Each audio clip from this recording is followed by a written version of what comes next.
(11월) 달은 무슨 달인지 혹시 아시나요? 모르시나요?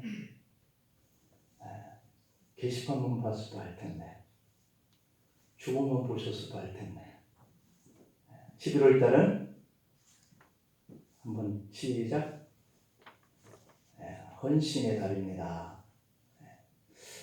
11월 달은 헌신의 달로 우리가 이렇게 지내게 되어서 오늘 첫 주일 주님을 향한 헌신에 대해서 말씀을 같이 나누려고 합니다. 예수님이 나신 그 시대에는 예수님이 과연 하나님이신가? 라고 하는 이런 문제 때문에 서로가 핍박도 받고 순교도 하고 하는 그런 현상들이 일어났기 때문에 이 초대교회 때의 예수님이 하나님이신가? 라고 하는 이 문제는 아주 중요한 주제가 되었습니다. 지금 우리는 이 사실을 자연스럽게 받아들이고 예수님이 나를 구원하신 하나님이시다 라고 하는 이 사실을 자연스럽게 받아들이고 있지만, 예수님 그 당시에는 예수님을 보았던 사람들은 그분은 목수의 아들입니다. 동일한 우리와 같은 육체를 입고 사는 그런 사람입니다. 그래서 예수님이 하나님 되심을 쉽게 인정하기가 매우 어려운 그 시대를 보냈던 거예요. 예수님이 기적을 행하시고 정말 위대한 그런 말씀을 선포하시고, 그래서 많은 사람들이 그 예수님을 따르고 했지만, 그럼에도 불구하고 사람들은 예수님이 과연 하나님이신가 하는 이런 문제만큼은 의문을 가졌던 그러한 시대죠. 예수님이 십자가에 못 박혀 죽으신 것은 정치적인 목적으로 빌라도가 손을 그들에게 들어준 것이지만, 사실은 종교적인 그러한 이유가 더 컸다라고 볼 수가 있어요. 유대 종교 지도자들에게 예수님이 자기 자신의 하나님이다 라고 이렇게 하면서 예수님 스스로가 나를 본 자는 아버지를 본 것이고, 아버지와 나는 하나다 라고 이렇게 말하는 것은 유대인들에게는 신성 모독죄가 된 것이죠.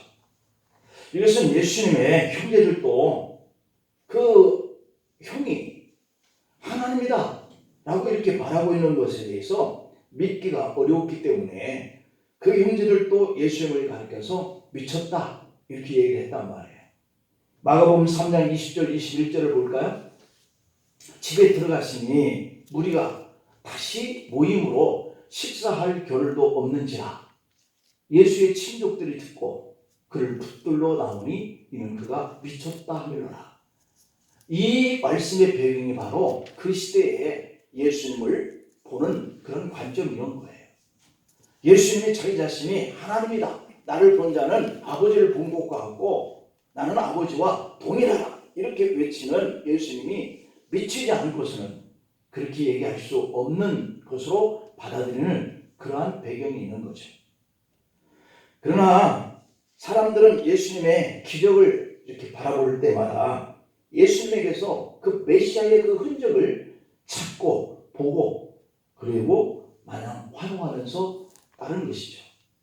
예수님을 따라다니던 제자들도 예수님이 그들이 바라보는 예수님이 메시아다라고 하는 이런 관점이었으면, 그런 분이셨으면 좋겠다 하는 이런 기대감을 가지고 따르는 거예요. 오병이어의 기적을 행하십니다. 물 위를 걸으십니다. 풍랑을 명령하여 잠잠케 하십니다. 소경에 눈을 뜨게 하십니다. 안전뱅이를 이렇게 세우십니다.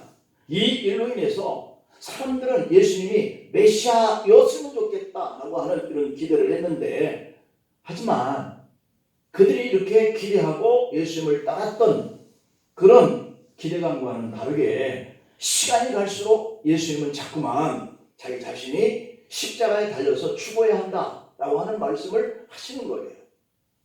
그러다가 마침내 십자가에 달려서 죽으십니다. 그러자 예수님의 제자들마저도 예수님을 부인하고 저주하고 도망가고 숨고 그랬어요. 예수님이 하나님이심을 아무도 믿을 수가 없다. 그래서 빌라도도 그를 십자가에 매달리도록 선언을 했고, 유대인들도 그는 신성 모독자다 라고 십자가에 달게 했고, 그를 추종하던 많은 백성들은 십자가에 못 박게 하소서 외치고, 그리고 제자들은 숨고 도망친 거죠. 믿을 수가 없는 거예요. 그런데 요한복음 20장 오늘 본장의 1절 말씀을 보면, 안식 후 첫날 일찍이 아직 어두울 때에 막달라 마리아가 무덤에 와서 돌이 무덤에서 옮겨진 것을 보고 깜짝 놀라는 거죠. 여러분, 아무도 예수님이 하나님의 아들이심을 믿지 않으려고 할 때에, 믿을 수 없을 그때에 마리아는 날이 밝지 않은 새벽에 예수님의 무덤에 왔다라고 하는 거예요. 오늘 본문 11절 12절에 보면 마리아는 무덤 밖에 서서 울고 있어요. 울면서 구부려가지고 무덤 안을 들여다봅니다. 그때 흰옷 입은 두 천사가 예수의 시체 뉘었던 곳에 하나는 머리편에 하나는 발편에 앉았더라 하는 이런 장면을 봅니다. 마리아는 예수님이 계신 그 무덤을 찾아가 예수님의 시신이 없어진 것을 발견하고 무덤 밖에서 슬피 울고 서 있습니다. 그때 13절 14절을 볼까요? 천사들이 여자여 어찌하여 우느냐? 그때 마리아가 이렇게 말합니다. 사람들이 내 주님을 옮겨다가 어디에 두었는지 내가 알지 못하기 때문입니다 라고 하는 거죠. 그러면서 이 말을 하고 뒤를 이렇게 돌이켜 보니까 바로 예수께서 서 계신 것을 보지만 그분이 예수님이시다 라고 하는 것을 알지 못하더라 라고 이렇게 기록되어 있습니다. 여러분, 당연히 15절에서도 보면 예수님이 마리아에게 이렇게 말해요. 어찌하여서 울며 누구를 찾느냐 하실 때에도 마리아는 그가 동산지기인 줄 알고 하는 말이 주여 당신이 옮겼거든 어디에 두었는지 내게 가르쳐 주세요. 그래야 내가 가져가리이다 라고 얘기했어요. 가져가리이다. 이렇게 부탁할 정도란 말이죠. 사실 여기서 마리아가 간곡하게 청한 말, 내가 가져가리이다 라고 했던 이 말이 오늘 우리에게 주는 교훈과 메시지가 있는 거예요. 가져가리이다. 여러분, 이 말 속에는 주님께 대한 마리아의 헌신이 그대로 드러나 있는 말씀 고백인 거죠. 여자의 몸으로 살아있는 사람이 아닌 죽은 시신을 가지고 가겠다 라고 하는 것은 주님을 향한 마리아의 사랑에 헌신된 마음이 없이는 이런 고백을 할 수 없는 것이죠. 사실 마리아는 예수님께 남다른 은혜를 받았던 사람이에요. 그래서 마리아는 주님의 일이라고 한다면 못할 일이 없다라고 하는 생각을 가진 거예요. 지금 만약에 예수님의 시신이라도 있다면 내가 보살피려고 했는데 그 시신이 없어졌다라고 하는 것을 발견하고 서서 우는 거지. 마리아는 지금 예수님의 몸에 뿌려 드릴 그 기름을 들고 무덤에 찾아가는 것이거든요. 이런 헌신도 예수님을 사랑한 마리아의 진실된 마음이었던 것이죠. 그래서 마리아는 무덤 밖에 서 계신 예수님을 예수님으로 보지 못하고 동산지기인 줄 알고 당신이 옮겨갔거든 어디 두었는지 내게 말 좀 해주세요. 그래야 내가 가져갈게요 라고 얘기하는 거죠. 이것이 바로 예수님을 사랑한 마리아의 헌신된 고백인 것이죠. 그렇습니다.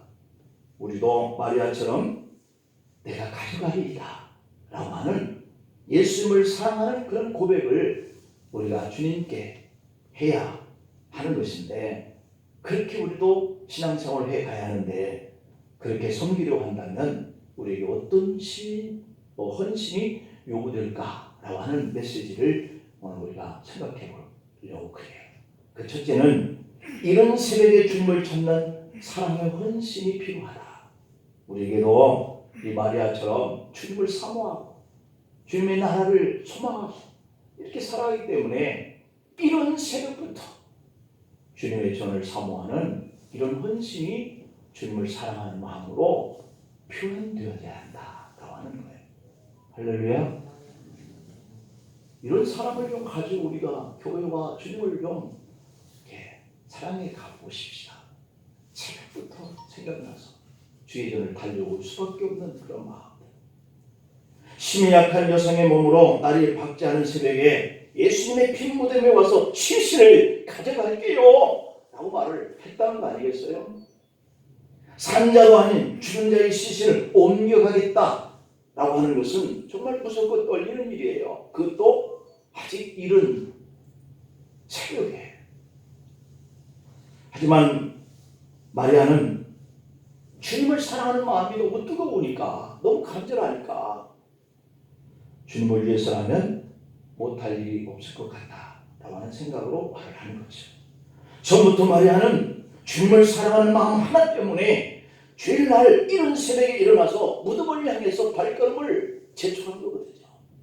요한일서 4장 18절을 보면 사랑 안에는 두려움이 없다 이렇게 얘기해요.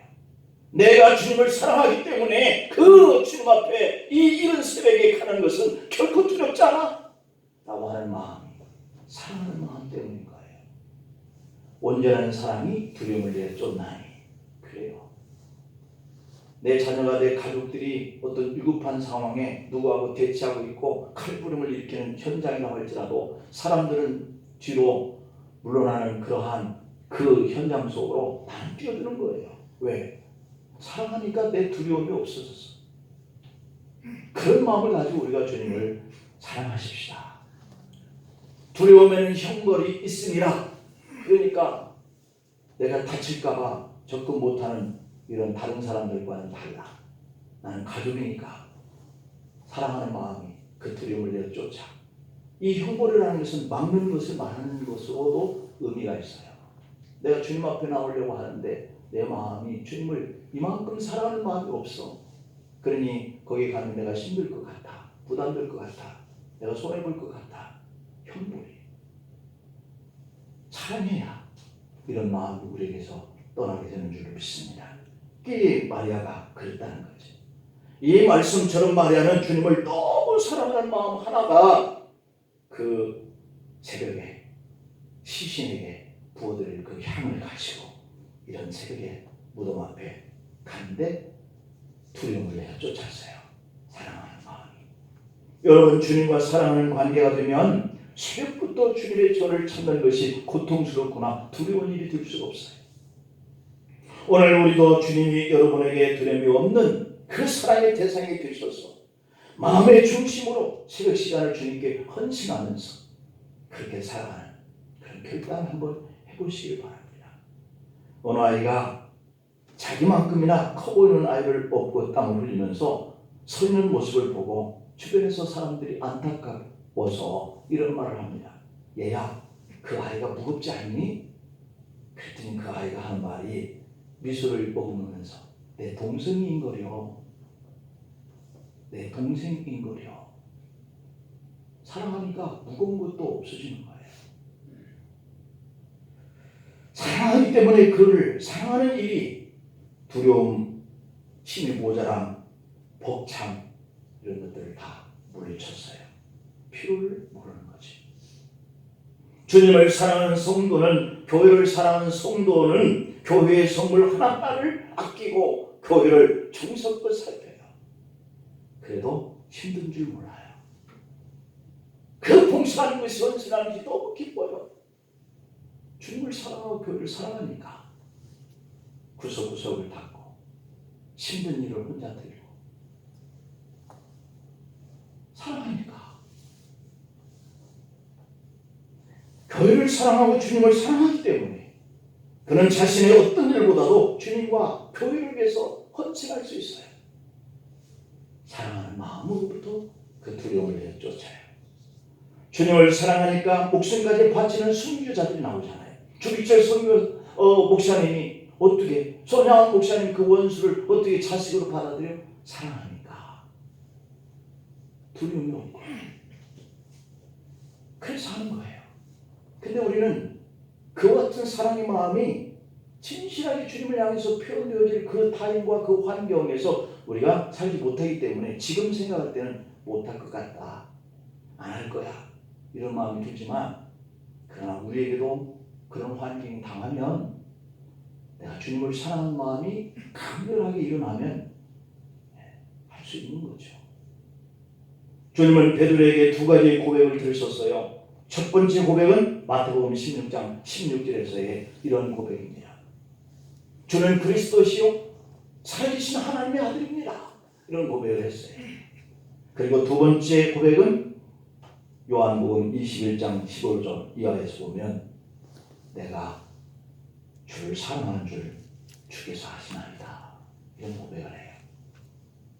이 말씀은 부활하신 예수님이 베드로를 찾아오셨을 때, 세 번째 부르셨을 때 베드로가 세 번이나 반복한 말, 내가 주님을 사랑하는 줄 주께서 아시나이다 하는 고백이었어요. 그렇습니다. 주님은 베드로에게 주님을 사랑합니다 라고 하는 이런 신앙의 고백을 한 번으로 전까지 아니하고 세 번씩이나 확인을 하셔요. 네가 나를 사랑하니? 네가 나를 사랑하니? 네가 나를 사랑하니? 세 번씩이나 확인했다는 것은 뭘 요구하는 거예요? 정말 진실하게 네가 나를 위해서 사랑했으면 좋겠다 하는 거거든요. 주님의 양을 먹이고 주님의 일을 하려면, 주님의 그 교회와 주님께서 주신 내 직분을 내가 감당하려면 사랑하지 않고는 할 수가 없어요.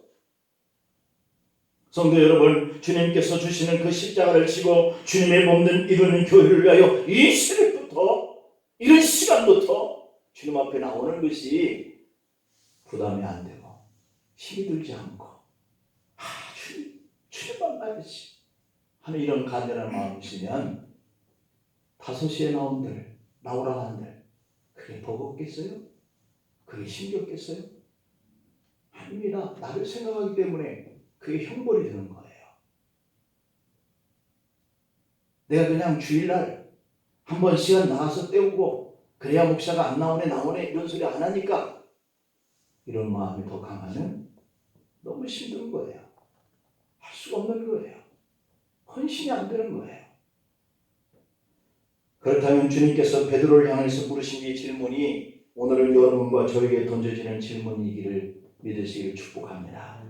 우리도 주님을 사랑하고 교회를 사랑하는 마음으로, 간절함으로 이런 새벽부터 예수님을 무덤을 향한 마리아의 헌신처럼 시신을 내가 가져갈게요 라고 담대하게 그렇게 동산지기인 줄 알았던 예수님께 그 사랑을 고백한 이 마리아의 같이 저와 여러분들도 주님을 사랑하니까, 너무도 진실하게 간절하게 사모하는 마음이 있으니까 주님의 교회를 위해서 내가 봉사하겠나이다 하는 것이 형벌이 되어서는 안 되는, 그래서 새벽부터 우리가 주님의 시신을 내가 가겠습니다 라고 고백했던 이 마리아의 주님 사랑하는 마음이 우리에게 간절하기를 축복합니다.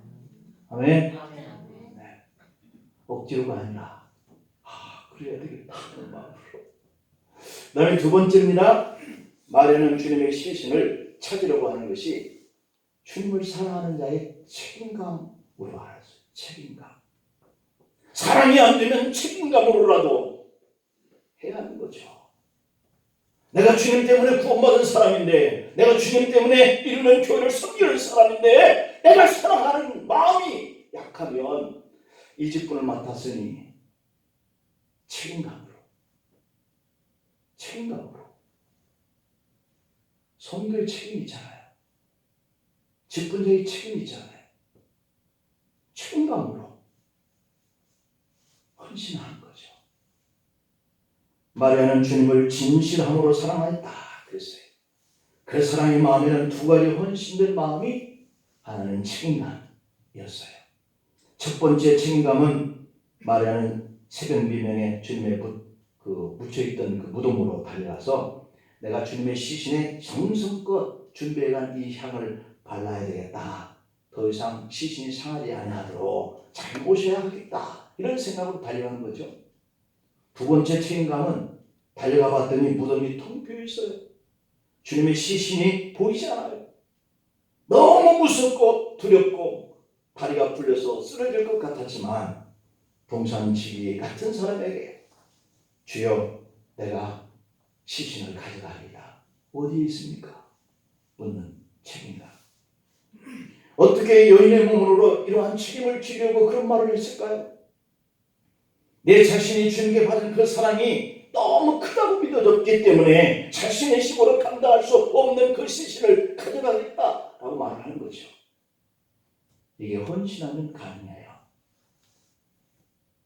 우리가 추수감사절을 보내고 쭉 마음의 표현을 했던 분들의 모습들을 제가 볼 수 있었어요. 물질은 곧 내 마음의 표현이거든요. 책임감이거든요. 마음이 아플 때도 있고 답답할 때도 있고 감사하다 하는 분들도 있고 책임감이 필요하거든요. 교회를 섬기려면. 책임감이 강한 헌신의 사람은 주님의 일을, 교회를 위해, 봉사의 일을 위해 다른 사람에게 맡길 수가 없어요. 내가 해야 돼요. 내가 할게요. 맡기거나 누가 하거나 말거나 전혀 책임감이 없어요. 그러면 안 되잖아요. 이게 왜 안 되냐면 주님께 갔을 때 상급이 없으며 목사가 다 합니다. 그래 하도록 두어라. 책임감이 없잖아요. 주님을 사랑하는 마음이 크면 그 모든 일을 내가 해야 할 책임감으로 느껴지기 때문에 누가 혼자 하면 나도 같이 해. 내가 해야 돼. 이런 책임감을 같이 발휘할 수 있어야 되는데 그렇게 안 할 때 부담감이 좀 되어져야 하는데 우리 그렇게 하지 못하는 모습들이 있다면 오늘 이 11월 달 헌신의 달을 맞이해서 우리 마음을 다시 한번 다져봅시다. 죽은 사람은 쳐다보지도 않으려고 하는 것이 산 사람의 심리인데 마리아는 예수님의 시신을 자기가 모시겠다고 책임감을 발휘해요. 이것이 주님을 사랑하는 마리아의 그 무거운 책임감이었어요. 이런 사랑과 헌신하는 마음이 섰기 때문에 누구보다도 부활하신 예수님의 모습을 가장 먼저 보는 영광을 차지한 거거든요. 여러분 우리가 주님을 섬기고 교회를 섬길 때 얼마나 어려움이 많은지요. 그때마다 우리도 마리아와 같은 책임을 지는 이런 헌신을 했기 때문에 오늘의 이 교회라도 이렇게 있는 거거든요. 여러분들의 눈물과 기도 때문에 오늘의 우리 교회가 있어요. 모두가 다 싫고 모두가 다 힘들고 모두가 다 짜증난다고 가는 이런 분들이 있었을 때에도 여러분들은 눈물로 기도하면서 여기 계신 것 때문에 교회가 세워지는 거거든요. 사실 누구라도 그렇겠지만 특히 교회를 섬기는 항존직들이나 교회의 중한 직분을 맡은 재직들의 책임은 막중한 거예요. 정말 막중한 책임이 있어요. 신앙생활을 하면서 교회를 섬기는 성도들의 말 한마디가 남아있는 이 성도들의 길을 살려주고요. 목회하려고 애를 쓰는 목회자의 길을 살리고 죽이기도 합니다. 이렇게 모든 성도들의 길을 살리는 방법은 다 같이 새벽을 깨우려고 무서운 마음을 떨쳐버리고 그 새벽에 주님의 무덤을 향해서 달려가는 심정으로 교회를 달려오는 새벽에 미명의 시간에 여러분들의 발길이 필요하고 와서 봤더니 많은 문제들이 있고 힘든 일들이 있고 봉사하고 헌신해야 할 일들이 보이면 내가 감당하리이다. 내가 책임지리이다. 이런 헌신의 고백이 필요한 거죠. 사실 새벽 기도를 내가 해야 한다는 이 책임감으로 알고 실천한다는 것은 마치 마리아가 주님의 시신을 가져가겠다 하는 말처럼 부담되는 헌신이에요. 여러분 제가 여러분들에게 새벽 기도에 주의 전을 찾고 기도하는 성도가 되어야 하겠습니다 라고 한다면 저는 나하고 상관없는 이야기야 라고 받기보다는 그래 내 책임이지 내가 해야 할 책임이지 이런 마음이 들기를 축복합니다. 이게 주님의 사랑하는 마음이에요. 그 다음에 세 번째로는 마리아는 주님께 솔선수범하는 신앙을 보였어요. 솔선수범. 여러분, 이 당시에 이 제자들이요 다 숨었거든요. 두려워서. 예수님이 죽은 후에 무덤에 갇힌 후에 나도 죽을까봐, 나도 감옥에 갇힐까봐, 그래서 숨었어요. 그리 도망갔어요. 마리아는 예수님의 시신을 책임지는 일을 먼저 제자들에게 보고하는 대신에 자신이 먼저 솔선수범하여 밀명의 시간에 무덤을 탈출했잖아요. 이게 솔선수범이에요. 다 숨고 다 떠나가고 그럴 때 찾아갈 수 있는 이 발길, 이게 솔선수범이거든요. 예수님이 부활하신 것은 예수님이 하나님의 은혜와 능력으로 이루어진 것이고, 지금 당장은 예수님의 시신을 찾는 것이 바람직한 것이죠. 그랬더니 예수님은 자신을 찾는 마리아의 걱정하는 마음을 보시고 오늘 본문 16절을 보니까 예수님께서 마리아를 부르십니다. 마리아야 하시니, 마리아가 라보니 선생님 하고 달려듭니다. 17절에 보니까 그때에 예수님이 마리아에게 날 붙들지 말아라, 잡지 말라는 뜻이 아니죠. 매달리지 말으라는 거예요. 내가 아직 아버지께 올라가지 아니하였노니 너는 네 형제들에게 가서 내가 내 아버지 곧 너희 아버지 내 하나님 곧 너희 하나님께로 올라간다 하라, 이렇게 말씀합니다. 그래서 마리아는 본문 18절에 보니까 제자들에게 달려갔어요. 그리고 자신이 주님을 보았다라고 말합니다. 뿐만 아니라 주님이 마리아에게 내가 내 아버지 곧 너희 아버지 내 하나님 곧 너희 하나님께로 올라간다 하라고 하신 이 말씀을 전하였다 그랬어요. 그렇습니다. 마리아는 예수님의 시신을 돌보고자 하는 그 마음을 들었을 뿐인데, 솔선수범해서 간 것뿐인데, 예수님은 부활하신 자신의 영광스러운 모습을 마리아에게 첫 번째 보여주는 기쁨을 맞았다. 무엇을 의미해요? 우리가 주님을 사랑하는 마음을 가지고 내 곁에 해주신 이 십자가의 몫을 내가 책임감 있게 잘 감당해 가고, 무슨 일이든지 주를 위해서라면, 교회를 위해서라면 솔선수범하면 다른 이가 받지 못한 그 놀라운 축복을 받는 거예요. 막달라 마리아는 죽으신 예수님의 무덤을 돌보며 향유를 부어드리려고 솔선수범하다가 이런 기쁨의 영광을 맞이해요. 솔선수범의 헌신은 그래서 누가 시켜서는 못합니다. 시켜서 하는 것은 솔선수범이 아니잖아요. 주님을 사랑하는 마음이 있어야 가능해요. 그런데 이런 사랑으로 주님께 솔선수범을 하는 사람에게는 반드시 마리아에게 주신 기쁨과 영광을 볼 수 있도록 축복하신다는 사실이에요. 우리도 주님의 교회를 이렇게 사랑하는 솔선수범의 헌신의 신앙을 보여서 이런 복을 여러분과 그 후손들이 받기를 간절히 소망합니다. 주님의 일과 교회의 일은 사람을 의식해서 하는 이런 솔선수범의 헌신을 지속할 수 없어요. 그냥 눈에 볼 때는 할 수 있죠. 그냥 시킬 때는 한번 할 수 있죠. 그러나 내 마음속에서 우러나와서 해야 누가 보든지 안 보든지, 누가 알아주든지 알아주지 않든지 하는 거예요. 여호수아는 하나님의 지시를 받고 이스라엘 백성들을 인도해서 요단강을 건널 때 이 제사장들 그들이 솔선수범하여서 먼저 법궤를 메고 그 요단 강물이 흐르는 곳에 발을 집어넣습니다. 그때 물이 갈라지죠.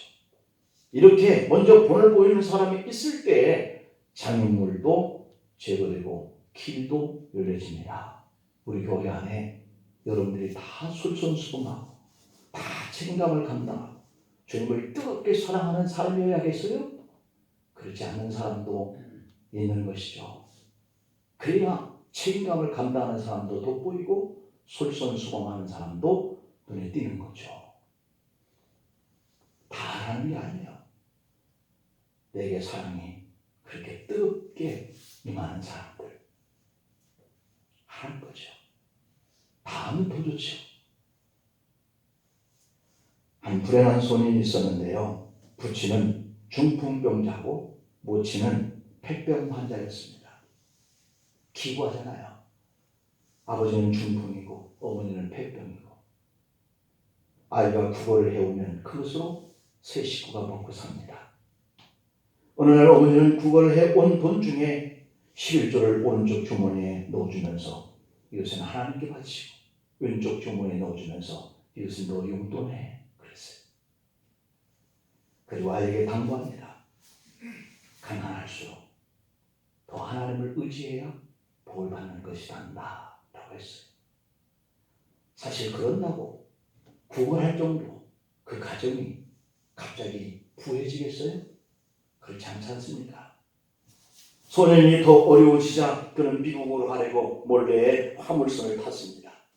그러다가 선장에게 걸렸어요. 망망대해에서 이 소년을 어찌할 수도 없는 이 선장은 소년에게 너 바닥 닦는 거 청소하는 일을 해 맡겼어요. 그런데 이 소년이 얼마나 성실한지 정말 청소를 잘하는 거예요. 선장의 마음에 쏙 들었습니다. 그래서 야, 내가 너를 양자로 삼을게. 그래서 양자로 삼았다는 거죠. 선장은 미국에 도착한 후에 나이가 들어가면서 배 타는 일을 더 할 수 없어서 그만두고 치약 공장을 시작했습니다. 그리고 그 자리에 이 양자로 삼았던 이 소년을 사단자리에 앉혔습니다. 사업이 정말 잘 되어서 돈을 차비에 담을 만큼 바빴습니다. 그때 소년은 어머니의 가르친 대로 자신이 사는 길을 하나님께 은혜 받는 기쁨이다 라고 생각을 하고 11조의 생활을 잘했다는 것이죠. 여러분, 이 소년이 바로 콜게이트 치약, 콜게이트 치약 써보신 분들이 있을 거예요. 이 콜게이트 치약을 만든 콜게이트라고 하는 사람이었어요. 그는 콜게이트의 치약 회사를 성공적으로 운영했습니다. 그리고 콜게이트 대학도 세웠습니다. 하나님은 이 소년을 세계적인 사람으로 높이셨습니다. 여러분, 우리가 분명히 알아야 할 것은 봉사를 해도 예물생활을 해도 솔선수범을 해야 복을 받는다는 거예요. 누가 합시다, 하자 라고 하는 눈치 때문에 하는 것이 아니라 책임감을 뛰어넘어서 솔선수범하는 것, 이것이 내가 복을 받고 내 자녀가 복을 받는 길이라는 거죠. 마리아는 누구보다도 주님께 솔선수범했다. 누가 시키지 않았어도 아직 날이 밝지 않은 이른 새벽인데도 주님의 무덤을 찾아갔다. 교회는 이렇게 성실하게 솔선수범하는 제자들과 성도들이 많아지면 미래가 있어요. 그리고 어떤 큰 일도 감당해낼 수 있다는 것이죠. 여러분, 마리아는 이런 심령으로 내가 가져갈게요 라고 솔선수범하다가 주님을 보는 눈이 열렸어요. 우리도 지금 많은 사람들이 예수님을 하나님이다 라고 믿지 못하는 세상 속에 오늘 우리의 눈으로 주님을 바라보고 주님을 믿는다 고백하면서 여기 있는 거예요. 그러나 우리는 예수님이 하나님이시고 우리를 구원하시려고 십자가를 지시고 죽었다가 다시 살아나신 분으로 의심 없이 믿어야 할 줄로 믿습니다. 그렇다면 우리도 새벽부터 주님을 사랑하는 마음을 가지고 살아야 돼요. 그리고 뜨거운 그 마음의 사랑의 표현을 책임감으로 감당해야 돼요. 그 책임감을 감당하되 주님 사랑 때문에, 주님을 사랑하는 마음 때문에 견딜 수 없는 이 마음이, 열정이 솔선수범으로 나타나면 주님께서 복되게 하시고 주님이 우리의 소원을 또한 잘 이렇게 응답하여 주시고 여러분과 여러분의 후손들이 번성하는 이런 축복의 삶을 살게 될 줄 믿습니다. 기도하시겠습니다. 아버지 하나님, 이런 새벽에 주님을 찾는 사랑의 헌신으로 살기를 원합니다. 마리아처럼 주님의 시신을 찾으려고 하는 이 책임감으로 주님과 교회를 섬기며 봉사하겠습니다. 내가 주님의 시신을 가져가리라 라고 하는 이 솔선수범에 마리아의 정신을 가지고 주님을 사랑하는 마음도 솔선수범되고 주님의 교회를 섬기고 헌신하는 것도 솔선수범되게 하셔서 주님이 그에게 기쁨과 영광을 채워주셨던 것처럼 오늘 우리와 우리 후손들도 우리 온 교우들도 이 백성들에게도 이러한 기쁨과 영광스러움을 보이시는 축복 속에서 살아가게 하옵소서. 예수님의 이름으로 기도하옵나이다.